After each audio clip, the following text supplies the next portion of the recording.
हिंदू धर्म में नवरात्रि के पहले दिन जिस देवी की पूजा की जाती है वह है माता शैलपुत्री। शैल का अर्थ होता है पर्वत और पुत्री का अर्थ होता है बेटी, इसलिए शैलपुत्री का अर्थ हुआ पर्वतराज की पुत्री। माता पार्वती को यह नाम इसलिए मिला क्योंकि वे पर्वतराज हिमालय और रानी मैना की पुत्री के रूप में जन्मी थी। इस कथा की शुरुआत माता सती से होती है, जो भगवान शिव की पहली पत्नी थी। माता सती अपने पिता दक्ष के यज्ञ में भगवान शिव का अपमान सहन न कर सके और योग अग्नि में अपने प्राण त्याग दिए। भगवान शिव सती के वियोग में अत्यंत दुखी हो गए और संसार से विरक्त होकर तप में लीन हो गए। कुछ समय बाद देवताओं ने सोचा शिव और शक्ति का पुनः मिलन होना आवश्यक है, क्योंकि उनके मिलन के बिना सृष्टि का संतुलन बिगड़ रहा था। तब माता सती ने पर्वतराज हिमालय के घर पुनर्जन्म लिया और उनका नाम पार्वती रखा गया। पर्वत की पुत्री होने के कारण उन्हें शैलपुत्री कहा जाने लगा। बाल्यकाल से ही पार्वती अत्यंत तेजस्विनी और दिव्य गुणों से संपन्न थी।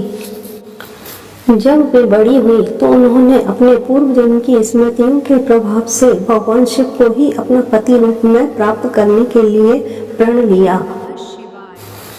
इसके लिए उन्होंने कठोर तपस्या आरंभ कर दी। हजारों वर्षों तक उन्होंने जंगल में रहकर पत्ते और फिर केवल वायु पर जीवन व्यतीत किया।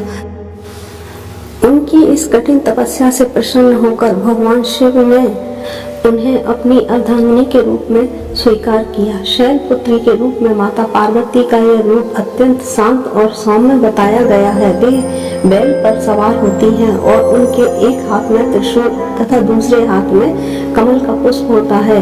यह रूप शक्ति, धैर्य और दृढ़ निश्चय का प्रतीक माना जाता है। नवरात्रि के पहले दिन शैलपुत्री की पूजा का विशेष महत्व होता है।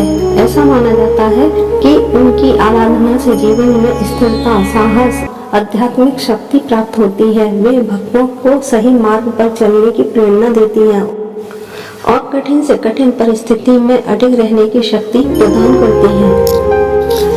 इस प्रकार माता पार्वती को शैलपुत्री कहा जाता है, क्योंकि उन्होंने पर्वतराज हिमालय के घर जन्म लिया और उन्होंने तप समर्पण की शक्ति से पूरे जगत को यह संदेश दिया कि सच्ची भक्ति और दृढ़ संकल्प से असंभव को भी संभव किया जा सकता है।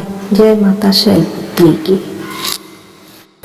साथियों, माता शैलपुत्री की ये कहानी आपको कैसी लगी? अगर अच्छी लगी हो तो हमारे वीडियो को लाइक करें, शेयर करें और हमारे YouTube चैनल शंखनाद को सब्सक्राइब जरूर करें, क्योंकि आगे हम माता ब्रह्मचारिणी की भी कहानी लेकर आएंगे। जय माता दी।